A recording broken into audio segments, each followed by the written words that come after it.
My name is Rebecca Anderson, and for the last 8 years, I've been living two completely separate lives. In one life, I'm the disappointment daughter.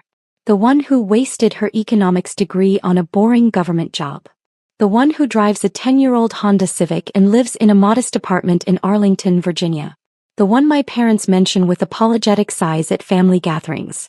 In my other life, the one my family knows nothing about, I'm a senior partner at Meridian Capital Management, one of the most exclusive investment firms in Washington, D.C.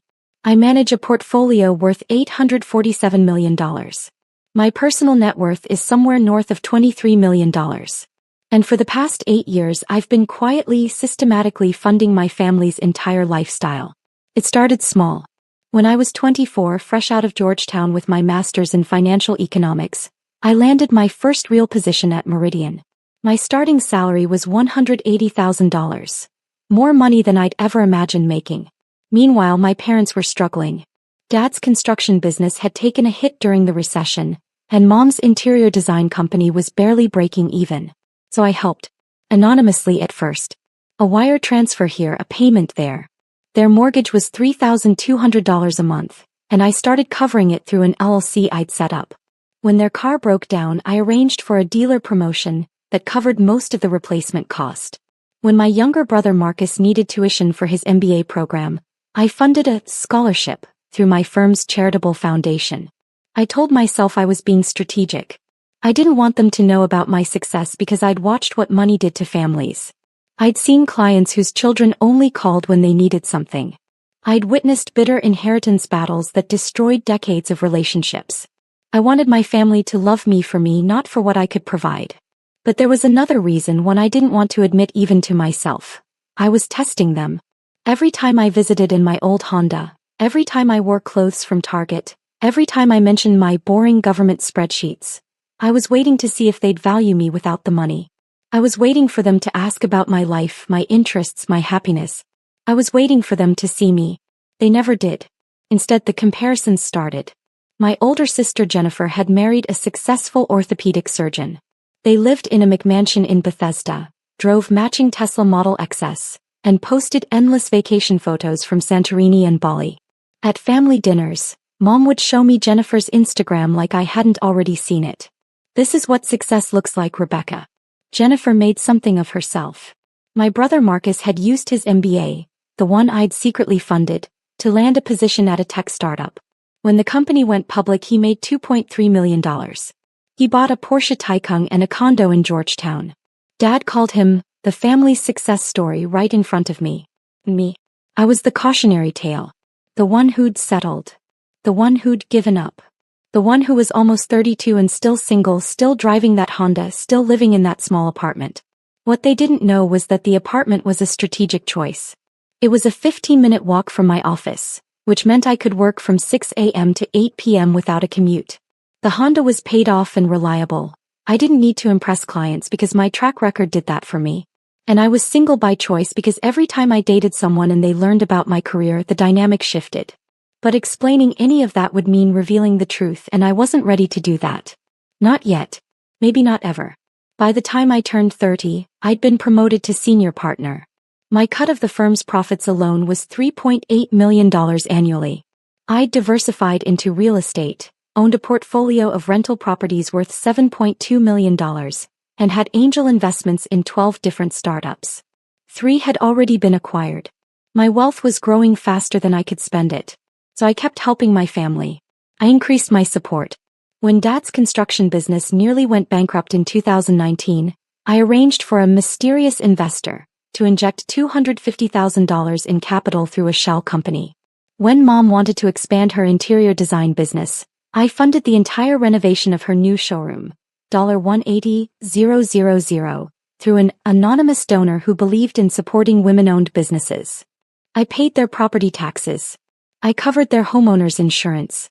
When their roof needed replacing, I arranged for a warranty coverage that didn't actually exist.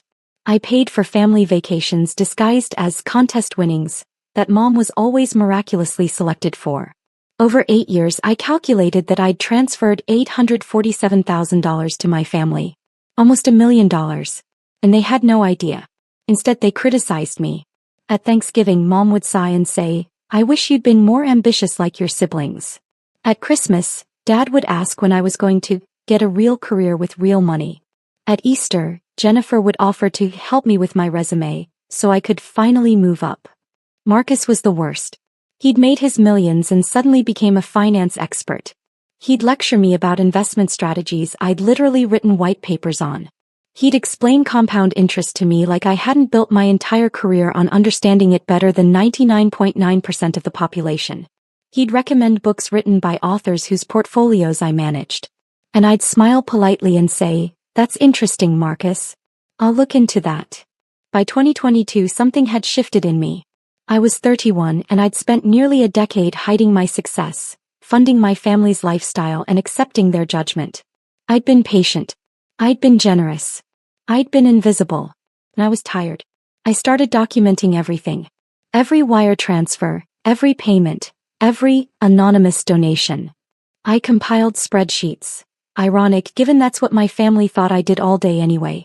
I organized 8 years of financial records into a comprehensive portfolio that told the complete story of my support. I also hired a forensic accountant. His name was Richard Chin and he was one of the best in the business. I'd referred clients to him dozens of times and now I retained him for myself. "I need a complete audit of my family's finances," I told him. "Every account, every credit card, every loan. I want to know where every dollar came from and where it went." "Are you concerned about fraud?" Richard asked carefully. "I'm concerned about the truth," I replied. It took Richard 6 weeks. What he found made my blood run cold. My parents had opened 4 credit cards in my name. My name, my social security number, my forged signature. Total balance, $127,000. They'd been making minimum payments using money I was sending them, creating a perfect circle of theft. Marcus had taken out a $142,000 business loan in my name, using my credit score, which was perfect 847, to secure favorable terms. The business had failed and the loan was in default. Collection agencies were calling a number I didn't recognize, which I later learned was a phone my parents had set up in my name. Jennifer had listed me as a co-signer on her mortgage without my knowledge. Somehow she'd managed to forge documents that put me on the hook for her $780,000 home loan. She defaulted, my assets were at risk. In total, my family had stolen my identity to fraudulently obtain $1,049,000 in credit and loans. They'd destroyed my credit in the background while I maintained what I thought was a perfect score. They'd put my assets, my career, and my future at risk. And they'd done it all while calling me a disappointment. Richard looked at me across his desk, his expression grim. "Rebecca, this is criminal fraud. Identity theft, forgery, loan fraud. This is federal offense territory. You could press charges." "Not yet," I said quietly. "I need to think." I spent that entire weekend in my apartment staring at Richard's report. Part of me wanted to believe there was an explanation, some misunderstanding. Maybe they'd meant to ask me and forgot. Maybe they thought I'd agreed to something I hadn't. But I knew better. The forged signatures were too consistent. The secrecy too deliberate. They'd known exactly what they were doing. On Monday morning I did 3 things. First, I contacted the credit bureaus and froze my credit. I filed fraud reports for every account I hadn't opened. I initiated disputes that would take months to resolve but would eventually clear my name. Second, I contacted an attorney who specialized in family law and financial crimes. I retained her on a $50,000 retainer and gave her Richard's complete report. "I want options," I told her. "All of them." Third, I set up a trust. I transferred $15 million of my assets into an irrevocable trust that my family could never touch no matter what happened. I protected myself. And then I waited. The explosion came 3 months later, in March 2023, at Jennifer's daughter's birthday party. It was one of those over-the-top events that Instagram influencers throw. A winter wonderland theme in Jennifer's backyard, complete with fake snow, ice sculptures, and a white pony for the kids to ride. The party cost at least $40,000. I knew because I understood event planning costs and every detail screamed expense.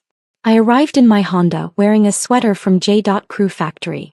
Jennifer greeted me at the door with a hug that felt performative, the kind you give when other guests are watching.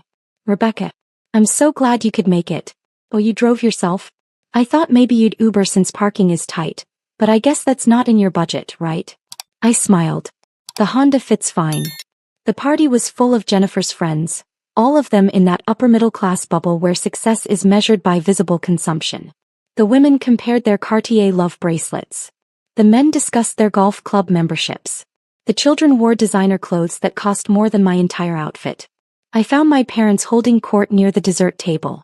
Mom was telling a story about Jennifer's recent kitchen renovation. $95,000, all Viking and Sub-Zero appliances. Dad was laughing, his face flushed with pride. When Mom saw me, her expression shifted slightly. Not quite disappointment, but something close. The look you give someone you're vaguely embarrassed to be related to. Rebecca, honey, you look comfortable. Thanks, Mom. Jennifer was just telling us about her promotion. She's now the head of nursing at Johns Hopkins. Isn't that wonderful? That's great, Jen.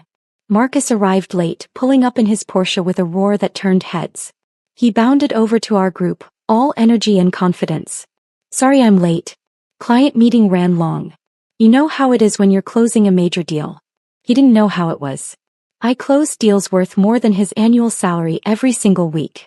But I nodded politely. The afternoon progressed. I watched my family in their element, surrounded by the wealth and success they'd built. Much of it unknowingly on the foundation I'd provided. I watched them network, name drop, and perform their prosperity. And I felt nothing. That evening, I was helping clean up in the kitchen when I overheard my parents talking in the dining room. They didn't know I was there. I worry about Rebecca, Mom said. She's 31 now and she hasn't achieved anything. No husband, no house, no career prospects. She made her choices, Dad replied. We offered to connect her with people, but she insisted on that government job. Some people just don't have ambition. And she never helps the family financially. Jennifer and Marcus contribute to family events, but Rebecca just shows up empty-handed. My hands stopped moving. I stood frozen, holding a stack of plates, listening to my mother describe me as someone who never helps financially. I had given them $847,000. I had paid their mortgage for 8 years. I had saved Dad's business. I had funded Mom's expansion. And they thought I never helped. I set the plates down carefully, very carefully, because I didn't trust myself not to throw them. I walked out of the house without saying goodbye. I sat in my Honda in Jennifer's driveway for 20 minutes, my hands shaking on the steering wheel. This was the moment I'd been avoiding for 8 years. The moment when I had to decide. Do I keep hiding? Do I keep funding their lifestyle while they judge mine? Do I keep being invisible? Or do I step into the light? I drove home and spent the entire night reviewing Richard's forensic report, my attorney's analysis, and my own financial records. I compiled everything into a comprehensive document that told the complete story. My secret success, my years of support, and their financial fraud.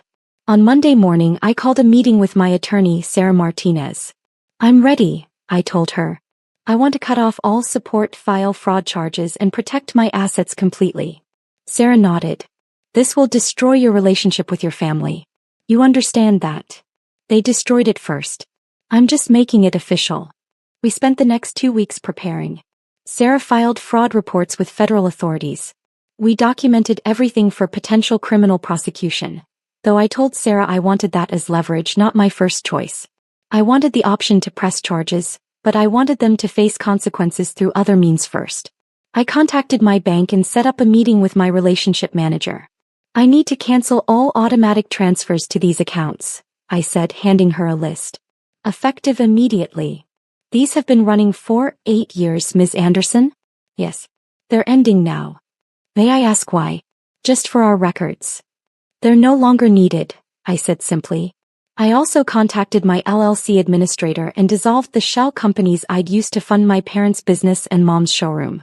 I withdrew from every trust, every anonymous donation, every scholarship fund. Finally, I did the hardest thing.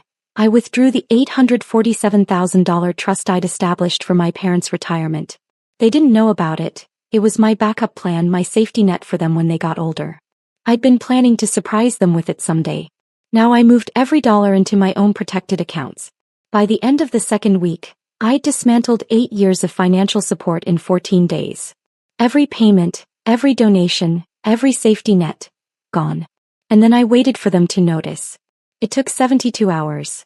On Thursday evening, I was at my apartment reviewing briefing documents for a Friday meeting when my phone rang. Mom's name lit up the screen. I let it ring twice before answering. Hello. Rebecca. Mom's voice was shrill, panicked. What did you do? What did you do to us? I leaned back in my chair, my voice calm. I'm not sure what you mean. The mortgage payment bounced. The bank called saying our automatic payment was declined. And Dad's business account. The investor withdrew everything. Rebecca, what is happening? I'm still not following, Mom. Don't play dumb. The bank said the payments were coming from some LLC and now they've stopped. Do you know anything about this? I paused for a long moment. Actually, yes. I know everything about it. Silence on the other end. Mom, do you remember the conversation I overheard at Jennifer's party? About how I never help financially? What?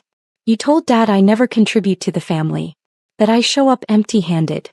That I have no ambition and no success. Rebecca, I didn't mean. Let me tell you what I've actually been doing for the past 8 years. My voice was steel now. I've paid your mortgage. Every single month. $3,200 76 times. That's $307,200.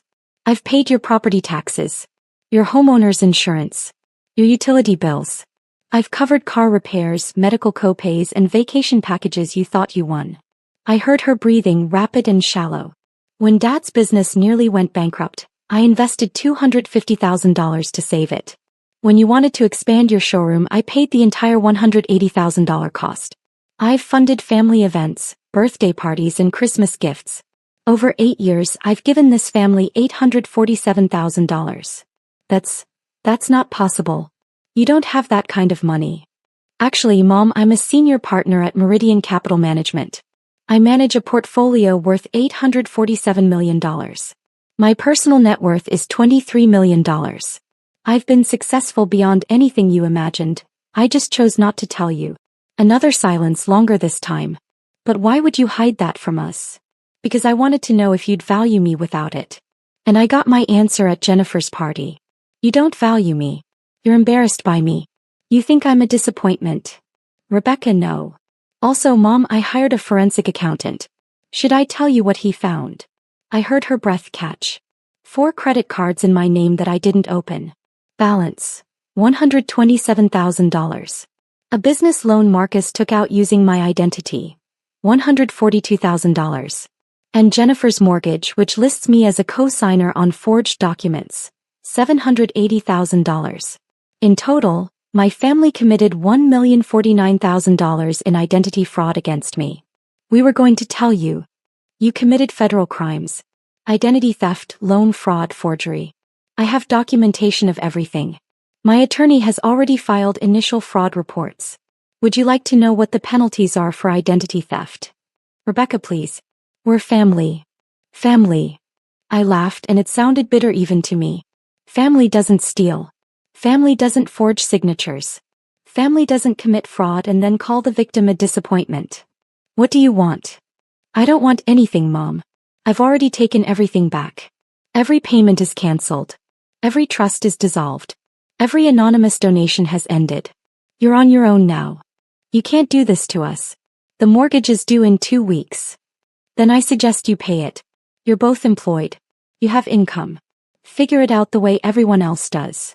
But we can't afford. You could afford it before I started helping. You can afford it again now. Rebecca, please.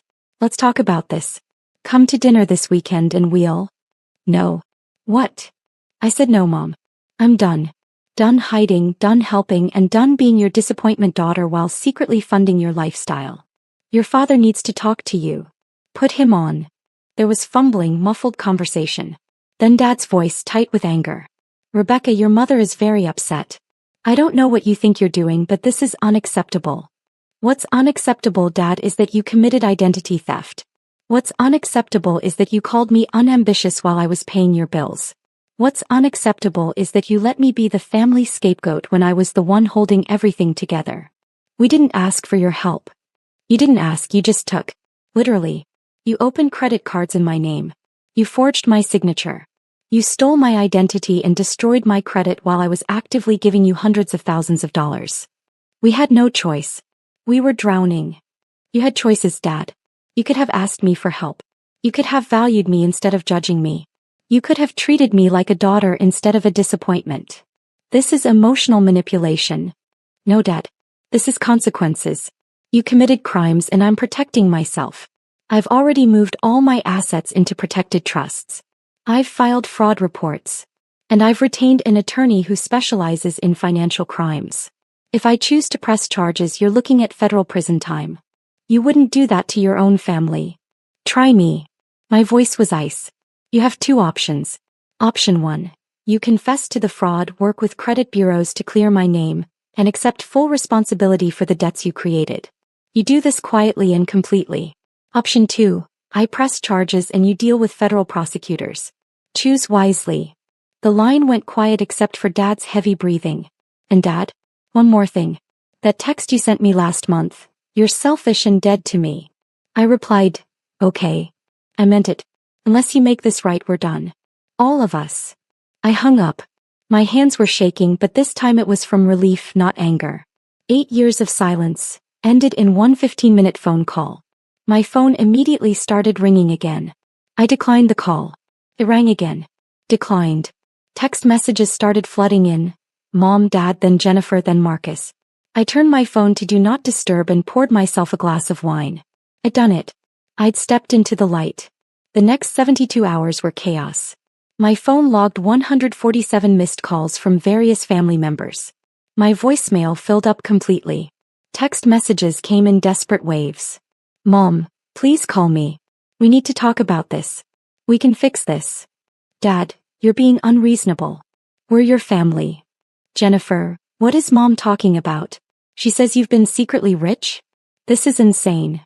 Marcus, you need to calm down and think rationally. Whatever Mom and Dad did, we can work it out. I responded to none of them. Instead, I focused on work. I had a major client presentation on Friday. A $340 million portfolio restructuring for a tech executive. I delivered it flawlessly, closed the deal, and earned Meridian a $4.8 million management fee. My boss, Catherine Chin, pulled me aside afterward. Rebecca, that was exceptional work. The client specifically requested you continue as lead manager. Thank you, Catherine. You seem different lately. More present. Is everything okay? I smiled. Everything is better than it's been in years. On Saturday, the first real consequence hit my family.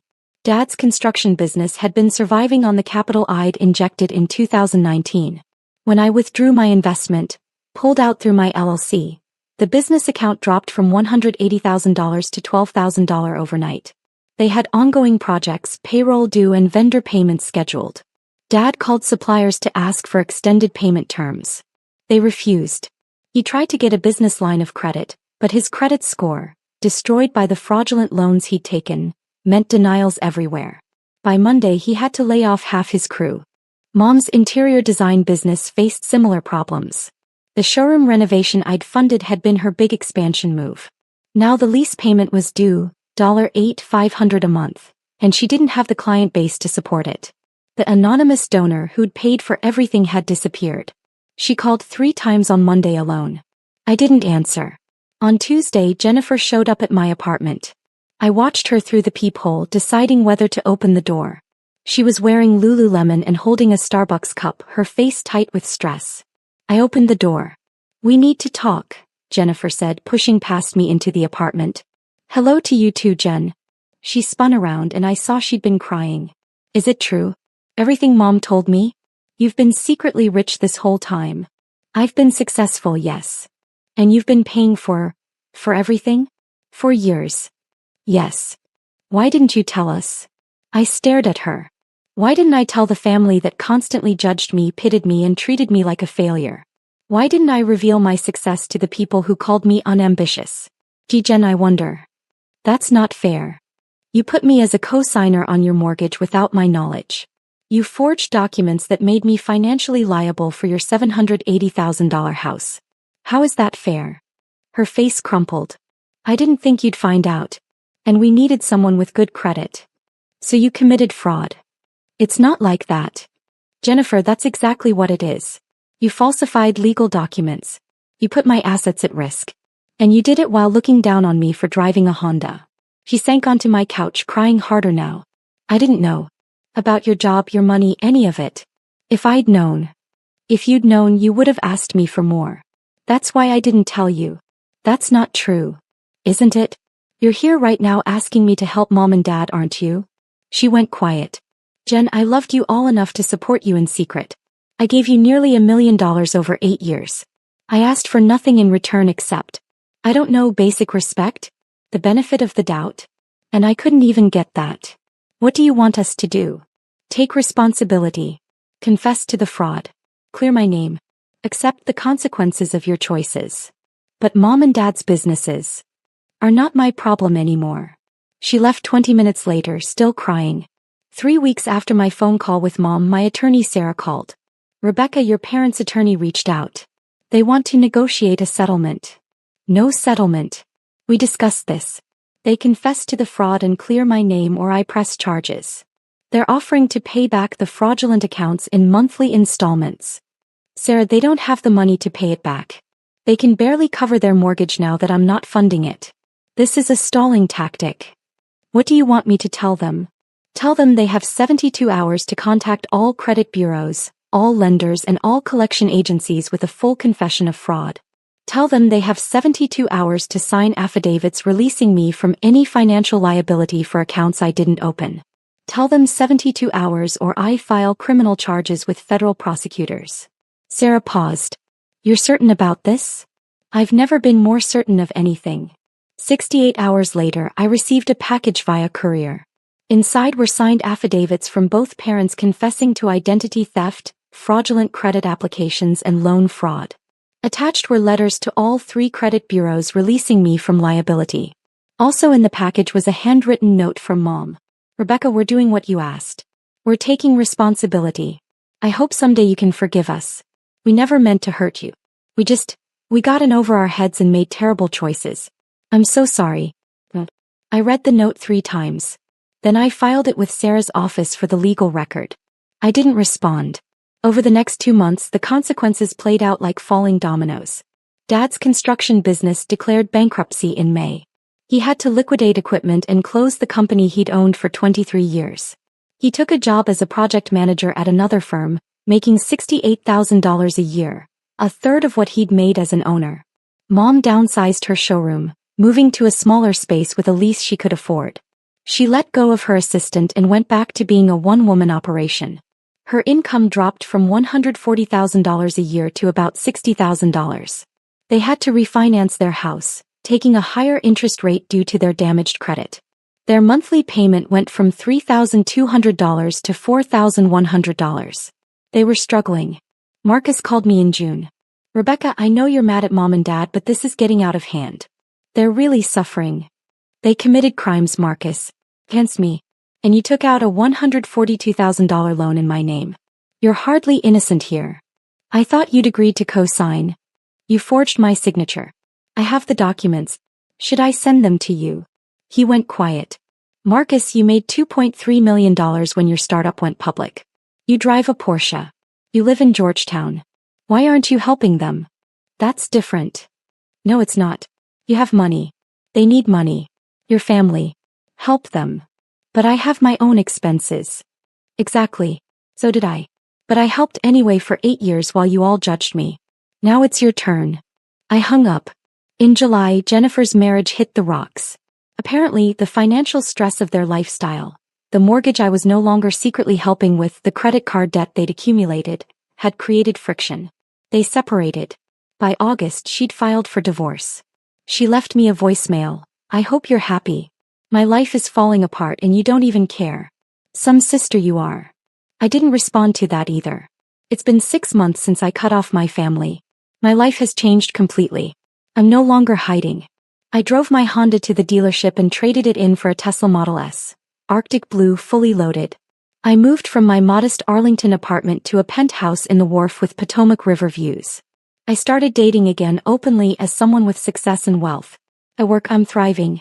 Catherine promoted me to managing partner. My portfolio is now worth $1.2 billion. I hired an assistant. I joined the board of directors for 2 nonprofits focused on financial literacy and women in finance. I'm living openly as myself for the first time in 8 years. My family has tried to reconnect. Mom sends birthday cards. Dad texts occasionally with neutral updates about the weather or sports. Jennifer sent a long email in September apologizing for everything and asking if we could start over. I haven't responded to any of it. Not because I'm cruel, but because I'm protecting the version of myself I finally found. The version that doesn't shrink to make others comfortable. The version that doesn't hide success to avoid judgment. The version that won't be exploited. Last week I got a letter from Mom. A real letter handwritten on nice stationery. Rebecca, it's been 6 months. I understand why you cut us off. We failed you in every possible way. We judged you, exploited you, and hurt you. We committed crimes against you. And then we acted like you were the problem. I'm not asking for forgiveness. I'm not asking for money. I'm not asking for anything except the chance to tell you that I'm proud of you. I always should have been proud of you. You built an incredible career. You achieved extraordinary success. And you did it while supporting a family that gave you nothing but criticism in return. You deserved better from us. You deserved parents who celebrated you, not ones who diminished you. I can't change the past, but I want you to know that I see you now. Really see you. I love you, Mom. I read the letter sitting in my penthouse, watching the sunset over the Potomac. I cried for the first time in 6 months. But I still didn't respond. Maybe someday I will. Maybe someday I'll be ready to let them back into my life, to build something new from the ashes of what burned down. But not today. Today I'm simply living as myself. Rebecca Anderson, Senior Partner at Meridian Capital Management. Rebecca Anderson, who manages over $1 billion. Rebecca Anderson, who drives a Tesla and lives in a penthouse and doesn't apologize for her success. Rebecca Anderson, who learned that sometimes the most powerful thing you can do is say, okay, and walk away. My phone buzzes. It's Catherine, board meeting at 9 a.m. Big new client. $500M portfolio. Your lead. Congratulations. I smile and text back, I'll be there. I pour myself a glass of wine and stand at the floor-to-ceiling windows, looking out at the city lights. Somewhere out there, my family is struggling with consequences they created. Somewhere out there, they're learning that actions have cost. And somewhere in here, in this penthouse I earned, in this life I built, in this success I no longer hide, I'm finally free. My dad texted, "You're selfish and dead to me." I replied, "Okay." And I've never been more at peace.